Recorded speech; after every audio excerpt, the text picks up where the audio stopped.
नमस्कार दोस्तों, स्वागत है आपका वनडे एग्जाम सेंटर में। दोस्तों, आज के वीडियो में हम लोग दीनदयाल उपाध्याय गोरखपुर विश्वविद्यालय गोरखपुर में जो आपका माइनर पेपर होने वाला है BA BSc BCom second semester का, जिसका नाम है artificial intelligence and open source tools for teaching और जिसका पेपर कोड है AE2 AILE, इससे संबंधित 100 महत्वपूर्ण बहुविकल्पी प्रश्नों की प्रैक्टिस करेंगे। ये प्रश्न परीक्षा में बार बार पूछे जाने वाले प्रश्न हैं, तो परीक्षा देने जाने से पहले इन प्रश्नों को जरूर देख करके जाइएगा। चलिए बिना देर के प्रश्नों की प्रैक्टिस शुरू करते हैं। आपका पहला प्रश्न है AI का पूरा नाम क्या है? तो AI का पूरा नाम है आर्टिफिशियल इंटेलिजेंस। बी ऑप्शन आपका पहले का सही हो जाएगा। दूसरा प्रश्न है शिक्षा में AI का मुख्य उद्देश्य क्या है? तो शिक्षा में AI का मुख्य उद्देश्य है शिक्षण और सीखने की प्रक्रिया को बेहतर बनाना। ए ऑप्शन आपका दूसरे का सही हो जाएगा। तीसरा प्रश्न देख लेते हैं, निम्नलिखित में से कौन सा एक लोकप्रिय AI चैटबॉट है जिसका उपयोग जानकारी खोजने में होता है? तो चैट GPT है। बी ऑप्शन आपका तीसरे का सही हो जाएगा।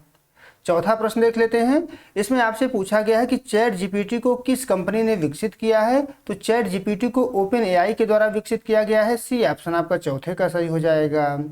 पांचवा प्रश्न देख लेते हैं, इसमें आपसे पूछा गया है कि AI में मशीन लर्निंग का क्या अर्थ है? तो AI में मशीन लर्निंग का अर्थ होता है डेटा से सीखकर कंप्यूटर का खुद को सुधारना। बी ऑप्शन आपका पांचवें का सही हो जाएगा। छठा प्रश्न है, शिक्षा में व्यक्तिगत शिक्षण का क्या अर्थ है? तो शिक्षा में व्यक्तिगत शिक्षण का अर्थ है छात्र की क्षमता के अनुसार सीखने का अवसर देना। बी ऑप्शन आपका छठवें का सही हो जाएगा।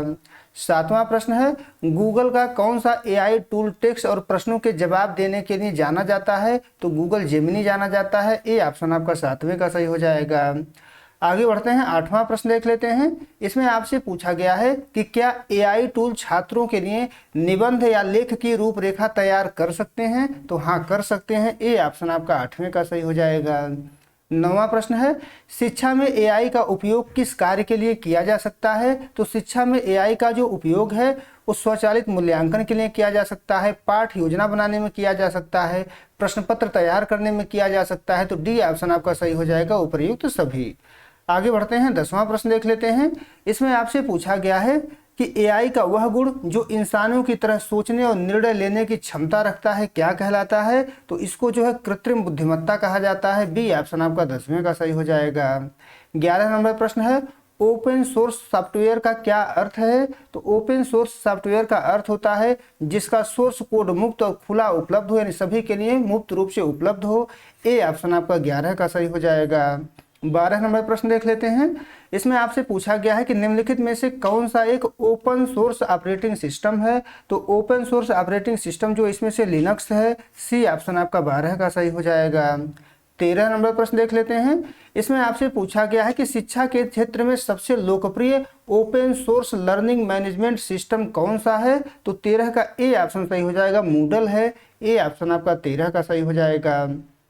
14 नंबर प्रश्न है, ओपन सोर्स टूल्स का मुख्य लाभ क्या है? तो ओपन सोर्स टूल्स का मुख्य लाभ होता है ये मुफ्त या कम लागत वाले होते हैं और इनमें बदलाव संभव है। बी ऑप्शन आपका 14 का सही हो जाएगा। 15 नंबर प्रश्न देख लेते हैं, क्या कोई भी व्यक्ति ओपन सोर्स सॉफ्टवेयर के कोड को संशोधित कर सकता है? तो 15 का बी ऑप्शन सही हो जाएगा। हाँ, लाइसेंस नियमों के तहत कर सकता है, अगर लाइसेंस इजाजत देता है तो ऐसा किया जा सकता है। बी ऑप्शन अगर आपका 15 का सही हो जाएगा। 16 नंबर प्रश्न देख लेते हैं, निम्नलिखित में से कौन सा एक ओपन सोर्स वेब ब्राउजर है? तो ओपन सोर्स वेब ब्राउजर जो है मोजिला फायरफॉक्स है। बी ऑप्शन आपका 16 का सही हो जाएगा। 17 नंबर प्रश्न देख लेते हैं, मूडल का पूरा नाम क्या है? तो मूडल का पूरा नाम है modular object oriented dynamic learning environment. ए ऑप्शन आपका 17 का सही हो जाएगा। 18 नंबर प्रश्न देख लेते हैं, ओपन सोर्स सॉफ्टवेयर के विपरीत जो सॉफ्टवेयर व्यावसायिक और बंद होते हैं उन्हें क्या कहते हैं? तो 18 का आपका बी ऑप्शन सही हो जाएगा, प्रोप्राइटरी सॉफ्टवेयर कहते हैं, यानी मालिकाना सॉफ्टवेयर कहते हैं। बी ऑप्शन आपका सही हो जाएगा। 19 नंबर प्रश्न देख लेते हैं। इसमें आपसे पूछा गया है कि निम्नलिखित में से कौन सा ऑफिस सूट ओपन सोर्स है? तो 19 का आपका बी ऑप्शन सही हो जाएगा, लिब्रे ऑफिस है। बी ऑप्शन आपका सही हो जाएगा। 20 नंबर प्रश्न देख लेते हैं। इसमें आपसे पूछा गया है कि ओपन सोर्स टूल्स का उपयोग करके स्कूल और कॉलेज क्या बचा सकते हैं? तो स्कूल और कॉलेज जो है सॉफ्टवेयर लाइसेंस का खर्च बचा सकते हैं। सी ऑप्शन आपका 20वें का सही हो जाएगा। 21 नंबर प्रश्न देख लेते हैं। भारत सरकार का कौन सा राष्ट्रीय पोर्टल मुफ्त ऑनलाइन कोर्स प्रदान करता है? तो 21 का ए ऑप्शन सही हो जाएगा, स्वयं करता है। तो ए ऑप्शन आपका 21 का सही हो जाएगा।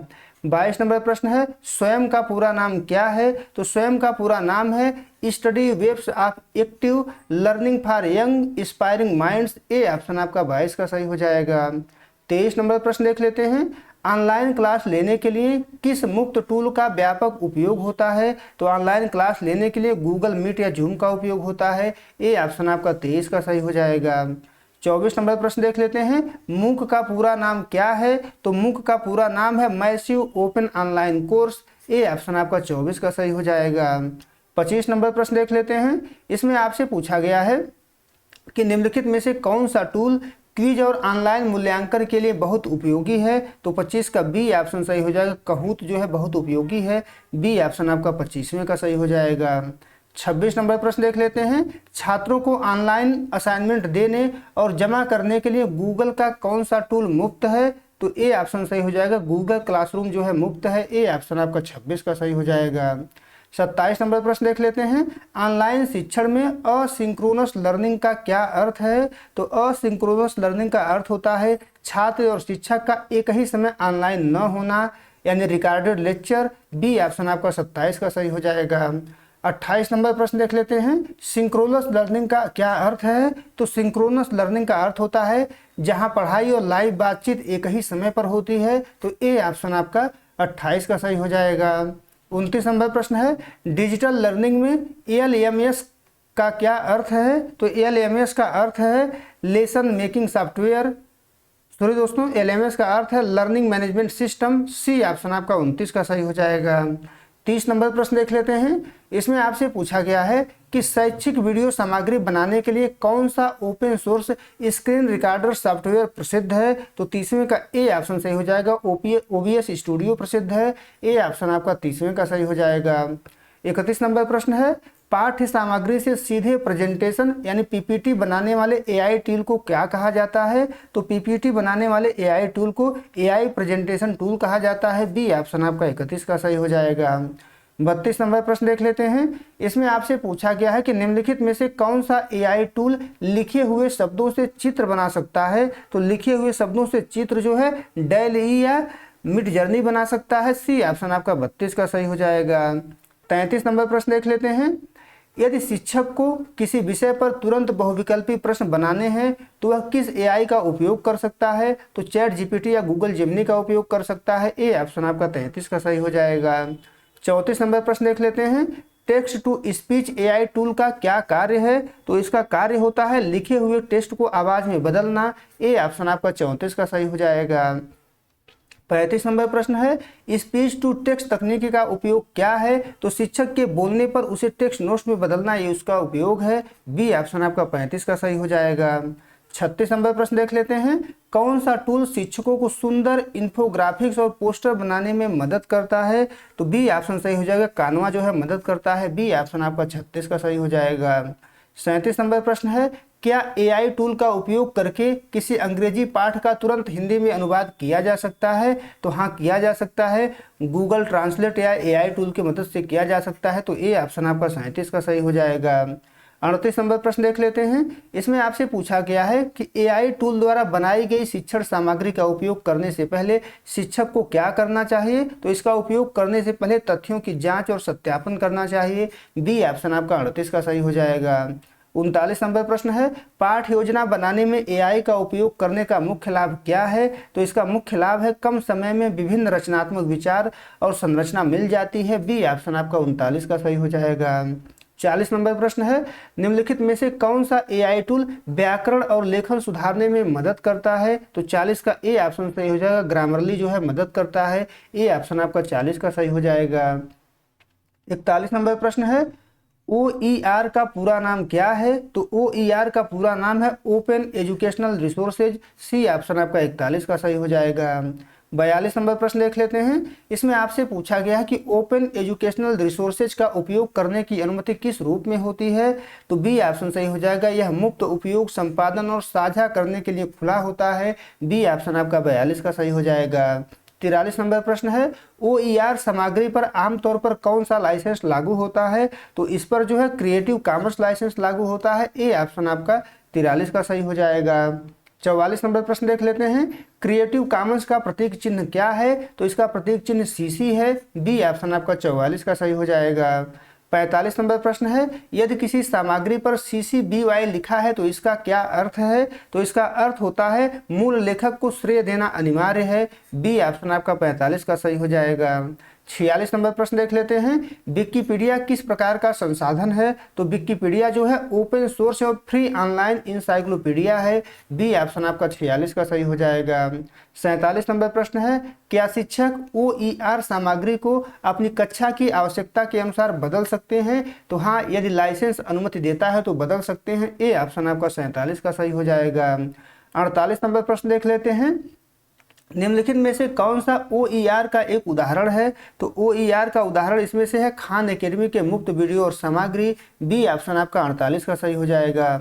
49 नंबर प्रश्न है शिक्षा में OER का महत्व क्यों बढ़ रहा है? तो 49 का सी ऑप्शन सही हो जाएगा, क्योंकि यह शिक्षा की लागत को कम करता है और पहुंच को बढ़ाता है। तो सी ऑप्शन आपका 49 का सही हो जाएगा।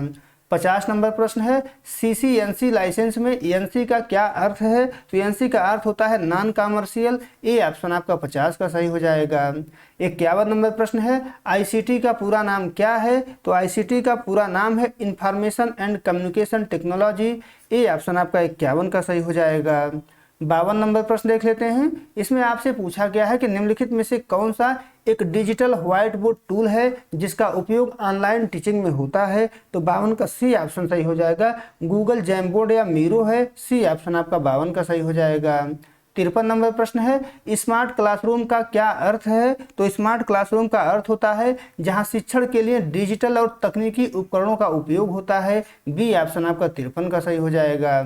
54 नंबर प्रश्न है प्रोजेक्टर का उपयोग कक्षा में क्यों किया जाता है? तो प्रोजेक्टर का उपयोग बड़ी स्क्रीन पर डिजिटल सामग्री दिखाने के लिए किया जाता है। ए ऑप्शन आपका 54 का सही हो जाएगा। आगे बढ़ते हैं। 55 नंबर प्रश्न देख लेते हैं। विद्यार्थियों का डेटा बनाए रखने के लिए कौन सा साधारण मुक्त टूल या स्प्रेडशीट उपयोगी है? तो गूगल शीट्स या लिब्रे ऑफिस कैल्क उपयोगी है। ए ऑप्शन आपका 55 का सही हो जाएगा। 56 नंबर प्रश्न देख लेते हैं। इसमें आपसे पूछा गया है कि मूल्यांकन में फॉर्मेटिव असेसमेंट का क्या अर्थ है? तो फॉर्मेटिव असेसमेंट का अर्थ होता है शिक्षण सीखने की प्रक्रिया के दौरान निरंतर मूल्यांकन। बी ऑप्शन आपका 56 का सही हो जाएगा। 57 नंबर प्रश्न है फ्लिप्ड क्लासरूम मॉडल में छात्र पारंपरिक रूप से क्या करते हैं? तो इसमें जो है घर पर वीडियो या सामग्री से लेक्चर देखते हैं और क्लास में अभ्यास करते हैं। ए ऑप्शन आपका 57 का सही हो जाएगा। 58 नंबर प्रश्न है शैक्षिक उद्देश्यों के लिए बनाई गई क्विजिज वेबसाइट का मुख्य कार्य क्या है? तो क्विजिज वेबसाइट का जो मुख्य कार्य है खेल के माध्यम से क्विज और टेस्ट लेना है। सी ऑप्शन आपका 58 का सही हो जाएगा। 59 नंबर प्रश्न है ब्लेंडेड लर्निंग का क्या अर्थ है? तो ब्लेंडेड लर्निंग का अर्थ होता है ऑनलाइन और ऑफलाइन दोनों शिक्षण विधियों का मिश्रण। सी ऑप्शन आपका 59 का सही हो जाएगा। 60 नंबर प्रश्न है छात्र के डिजिटल कार्यों, असाइनमेंट और उपलब्धियों के ऑनलाइन संग्रह को क्या कहते हैं? तो इसको जो है ई पोर्टफोलियो कहा जाता है। ए ऑप्शन आपका 60 का सही हो जाएगा। 61 नंबर प्रश्न है शिक्षा में AI के उपयोग के संबंध में प्लेजरिज्म का क्या अर्थ है? तो प्लेजरिज्म का अर्थ होता है किसी अन्य या AI के काम को अपना बताकर चोरी करना। बी ऑप्शन आपका 61 का सही हो जाएगा। 62 नंबर प्रश्न देख लेते हैं। छात्रों को AI टूल का उपयोग करते समय किस बात का ध्यान रखना चाहिए? तो नैतिक उपयोग और केवल सहायता के लिए प्रयोग करना चाहिए, इस बात का ध्यान रखना चाहिए। बी ऑप्शन आपका 62 का सही हो जाएगा। 63 नंबर प्रश्न देख लेते हैं। इसमें आपसे पूछा गया है कि AI टूल्स का उपयोग करते समय डेटा गोपनीयता का क्या महत्व है? तो छात्रों की व्यक्तिगत जानकारी सुरक्षित होनी चाहिए। ए ऑप्शन आपका 63 का सही हो जाएगा। 64 नंबर प्रश्न है AI बायज यानी AI पूर्वाग्रह का क्या अर्थ है? तो इसका अर्थ होता है डेटा में गड़बड़ी के कारण AI द्वारा पक्षपातपूर्ण परिणाम देना। बी ऑप्शन आपका 64 का सही हो जाएगा। 65 नंबर प्रश्न है क्या AI शिक्षक के मानवीय सहानुभूति और मार्गदर्शन के गुण की जगह ले सकता है? तो 65 का सी ऑप्शन सही हो जाएगा। नहीं, मानवीय भावनाएं और मार्गदर्शन AI नहीं दे सकता। तो सी ऑप्शन आपका 65 का सही हो जाएगा। 66 नंबर प्रश्न है, डिजिटल डिवाइड का क्या अर्थ है? तो डिजिटल डिवाइड का अर्थ होता है तकनीकी और इंटरनेट तक पहुंच रखने वाले और न रखने वाले लोगों के बीच की खाई। बी ऑप्शन आपका 66 का सही हो जाएगा। 67 नंबर प्रश्न है, एआई का उपयोग करके नकली वीडियो या ऑडियो बनाना जो असली जैसा दिखे क्या कहलाता है? तो उसको डीप फेक कहा जाता है। ए ऑप्शन आपका 67 का सही हो जाएगा। 68 नंबर प्रश्न है, असाइनमेंट की जांच करते समय शिक्षक यह कैसे जान सकते हैं कि वह काम छात्र ने किया है या एआई ने किया है? तो 68 का ए ऑप्शन सही हो जाएगा, एआई डिटेक्टर टूल के उपयोग से और मौखिक परीक्षा द्वारा। तो ए ऑप्शन आपका 68 का सही हो जाएगा। 69 नंबर प्रश्न है, एआई युग में छात्रों के लिए कौन सा कौशल सबसे महत्वपूर्ण है? तो जो कौशल सबसे महत्वपूर्ण है वो है आलोचनात्मक सोच और समस्या समाधान। बी ऑप्शन आपका 69 का सही हो जाएगा। 70 नंबर प्रश्न है, राष्ट्रीय शिक्षा नीति के अनुसार शिक्षा में किसका एकीकरण आवश्यक है? तो शिक्षा में प्रौद्योगिकी और तकनीकी टूल्स का सही उपयोग आवश्यक है। सी ऑप्शन आपका 70 का सही हो जाएगा। 71 नंबर प्रश्न देख लेते हैं, HTML का उपयोग आमतौर पर क्या बनाने के लिए किया जाता है? तो HTML का उपयोग जो है वेब पेज और वेबसाइट बनाने के लिए किया जाता है। ए ऑप्शन आपका 71 का सही हो जाएगा। 72 नंबर प्रश्न है, इंटरनेट पर फाइलों और दस्तावेजों को स्टोर करने के लिए गूगल का कौन सा मुफ्त टूल है? तो 72 का ए ऑप्शन सही हो जाएगा, गूगल ड्राइव है। ए ऑप्शन आपका 72 का सही हो जाएगा। 73 नंबर प्रश्न है, क्लाउड कंप्यूटिंग का शिक्षा में क्या लाभ है? तो शिक्षा में इसका लाभ है इंटरनेट पर कहीं से भी डेटा और टूल्स तक पहुंचना। बी ऑप्शन आपका 73 का सही हो जाएगा। 74 नंबर प्रश्न है, इसमें आपसे पूछा गया है कि शिक्षा में QR कोड का क्या उपयोग हो सकता है? तो 74 का ए ऑप्शन सही हो जाएगा, किताबों से सीधे डिजिटल सामग्री या वीडियो लिंक खोलने के लिए। ए ऑप्शन आपका 74 का सही हो जाएगा। 75 नंबर प्रश्न है, हाइपरलिंक का क्या कार्य होता है? तो हाइपरलिंक का कार्य होता है उस पर क्लिक करने पर दूसरा वेब पेज या दस्तावेज खोलना। सी ऑप्शन आपका 75 का सही हो जाएगा। 76 नंबर प्रश्न है, एंड्राइड किस प्रकार का ऑपरेटिंग सिस्टम है? तो एंड्राइड जो है open source mobile operating system है। बी ऑप्शन आपका 76 का सही हो जाएगा। 77 नंबर प्रश्न है, डिजिटल साक्षरता का क्या अर्थ है? तो डिजिटल साक्षरता का अर्थ होता है दैनिक जीवन और शिक्षा में डिजिटल उपकरणों का प्रभावी ढंग से उपयोग करना। बी ऑप्शन आपका 77 का सही हो जाएगा। 78 नंबर प्रश्न है, निम्नलिखित में से कौन सा टूल डेटा को ग्राफ या चार्ट के रूप में प्रदर्शित करने के लिए सबसे अच्छा है? तो 78 का सी ऑप्शन सही हो जाएगा, MS एक्सेल या लिब्रे ऑफिस कैल्क अच्छा है। तो सी ऑप्शन आपका 78 का सही हो जाएगा। 79 नंबर प्रश्न है, ईमेल का पूरा नाम क्या है? तो ईमेल का पूरा नाम है इलेक्ट्रॉनिक मेल। ए ऑप्शन आपका 79 का सही हो जाएगा। 80 नंबर प्रश्न है, PDF का पूरा नाम क्या है? तो PDF का पूरा नाम है पोर्टेबल डॉक्यूमेंट फॉर्मेट। ए ऑप्शन आपका 80 का सही हो जाएगा।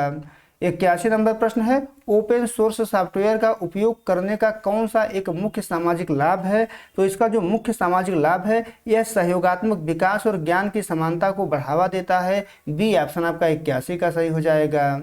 82 नंबर प्रश्न है, विकिपीडिया को कोई भी संपादित कर सकता है, यह किस अवधारणा पर आधारित है? तो यह जो है क्राउड सोर्सिंग और ओपन नॉलेज पर आधारित है। सी ऑप्शन आपका 82 का सही हो जाएगा। 83 नंबर प्रश्न है, शिक्षकों के लिए एआई आधारित प्रॉम्प्ट इंजीनियरिंग क्या है? तो प्रॉम्प्ट इंजीनियरिंग जो है एआई चैटबॉट से सही उत्तर पाने के लिए सही और सटीक निर्देश लिखना है। बी ऑप्शन आपका 83 का सही हो जाएगा। 84 नंबर प्रश्न देख लेते हैं, इसमें आपसे पूछा गया कि कहूत और क्विजिज जैसे टूल शिक्षा में क्या लाते हैं? तो ये शिक्षा में जो है गेमिफिकेशन लाते हैं, खेल खेल में सीखने की प्रक्रिया को बढ़ावा देते हैं। बी ऑप्शन आपका 84 का सही हो जाएगा। 85 नंबर प्रश्न है, निम्नलिखित में से कौन सा एक open source video editing tool है? तो 85 का आपका ए ऑप्शन सही हो जाएगा, शॉर्टकट या ओपन शॉट है। ए ऑप्शन आपका 85 का सही हो जाएगा। 86 नंबर प्रश्न देख लेते हैं, इसमें आपसे पूछा गया है कि शिक्षण में फीडबैक के लिए तुरंत पोल या सर्वे कराने वाला टूल कौन सा है? तो 86 का आपका ए ऑप्शन सही हो जाएगा, मेंटीमीटर या गूगल फॉर्म्स है। तो ए ऑप्शन आपका 86 का सही हो जाएगा। 87 नंबर प्रश्न है, गिटहब क्या है? तो 87 का बी ऑप्शन सही हो जाएगा, कोड और ओपन सोर्स प्रोजेक्ट को स्टोर और शेयर करने का प्लेटफॉर्म है। बी ऑप्शन आपका 87 का सही हो जाएगा। 88 नंबर प्रश्न है, निम्नलिखित में से कौन सा एआई का अनुप्रयोग हमारे दैनिक जीवन में अनुवाद के लिए होता है? तो 88 का सी ऑप्शन सही हो जाएगा, गूगल ट्रांसलेट का होता है। सी ऑप्शन आपका 88 का सही हो जाएगा। 89 नंबर प्रश्न है डिजिटल शिक्षण सामग्री को क्या कहा जाता है? तो डिजिटल शिक्षण सामग्री को ई कंटेंट कहा जाता है। ए ऑप्शन आपका 89 का सही हो जाएगा। 90 नंबर प्रश्न है कौन सा टूल छात्रों को एक ही समय पर एक साथ मिलकर एक ही दस्तावेज पर काम करने की अनुमति देता है? तो 90 का सी ऑप्शन आपका सही हो जाएगा, गूगल डॉक्स है। सी ऑप्शन आपका 90 का सही हो जाएगा। 91 नंबर प्रश्न है शिक्षा में एआई का कौन सा टूल छात्र के कमजोर क्षेत्रों को पहचान कर अतिरिक्त प्रश्न दे सकता है? तो ये जो है एडेप्टिव लर्निंग टूल्स है। ए ऑप्शन आपका 91 का सही हो जाएगा। 92 नंबर प्रश्न है क्या ओपन सोर्स टूल के लिए हमेशा इंटरनेट की आवश्यकता होती है? तो 92 का बी ऑप्शन सही हो जाएगा, नहीं, कई ओपन सोर्स सॉफ्टवेयर डाउनलोड होने के बाद ऑफलाइन चलते हैं। तो बी ऑप्शन आपका 92 का सही हो जाएगा। 93 नंबर प्रश्न है LMS जैसे मूडल हो गया में शिक्षक क्या अपलोड कर सकते हैं? तो 93 का डी ऑप्शन सही हो जाएगा, सिलेबस और वीडियो लेक्चर्स अपलोड कर सकते हैं, क्विज और असाइनमेंट अपलोड कर सकते हैं, ग्रेड और रीडिंग मटेरियल अपलोड कर सकते हैं। तो डी ऑप्शन आपका सही हो जाएगा उपरोक्त सभी। 94 नंबर प्रश्न है चैटबॉट शब्द का क्या अर्थ है? तो चैटबॉट शब्द का अर्थ होता है एक रोबोट जो बात करता है या चैट के माध्यम से प्रश्नों के उत्तर देता है। ए ऑप्शन आपका 94 का सही हो जाएगा। 95 नंबर प्रश्न है यूआरएल का पूरा नाम क्या है? तो यूआरएल का पूरा नाम है यूनिफॉर्म रिसोर्स लोकेटर। ए ऑप्शन आपका 95 का सही हो जाएगा। 96 नंबर प्रश्न है निम्नलिखित में से कौन सा एक सर्च इंजन है जो इंटरनेट पर जानकारी खोजने में मदद करता है? तो 96 का सी ऑप्शन आपका सही हो जाएगा, गूगल है। सी ऑप्शन आपका 96 का सही हो जाएगा। 97 नंबर प्रश्न है आईसीटी समर्थित शिक्षण का मुख्य लाभ क्या है? तो इसका मुख्य लाभ है यह शिक्षण को अधिक रोचक और सुलभ बनाता है। ए ऑप्शन आपका 97 का सही हो जाएगा। 98 नंबर प्रश्न है ओपन सोर्स कम्युनिटी का क्या अर्थ है? तो ओपन सोर्स कम्युनिटी का अर्थ होता है सॉफ्टवेयर डेवलपर्स और उपयोगकर्ताओं का समूह जो मिलकर मुफ्त सॉफ्टवेयर सुधारते हैं। सी ऑप्शन आपका 98 का सही हो जाएगा। 99 नंबर प्रश्न देख लेते हैं। इसमें आपसे पूछा गया है कि एआई आधारित टूल्स का उपयोग करते समय शिक्षक की क्या भूमिका होती है? तो एक सुविधा प्रदाता और मार्गदर्शक की भूमिका होती है। ए ऑप्शन आपका 99 का सही हो जाएगा। 100 नंबर प्रश्न है आर्टिफिशियल इंटेलिजेंस शब्द के जनक किसे माना जाता है? तो इस शब्द का जनक जो है जॉन मैकार्थी को माना जाता है। बी ऑप्शन आपका 100वें का सही हो जाएगा। उम्मीद है दोस्तों आपको ये वीडियो पसंद आया होगा। अगर वीडियो पसंद आए तो हमारे चैनल को सब्सक्राइब कर लीजिए, वीडियो को लाइक और शेयर कर दीजिए। और आपका परीक्षा समाप्त हो जाए तो हमारे व्हाट्सएप नंबर 83 037 86 616 पर अपना पेपर जरूर भेजिए। बहुत बहुत धन्यवाद।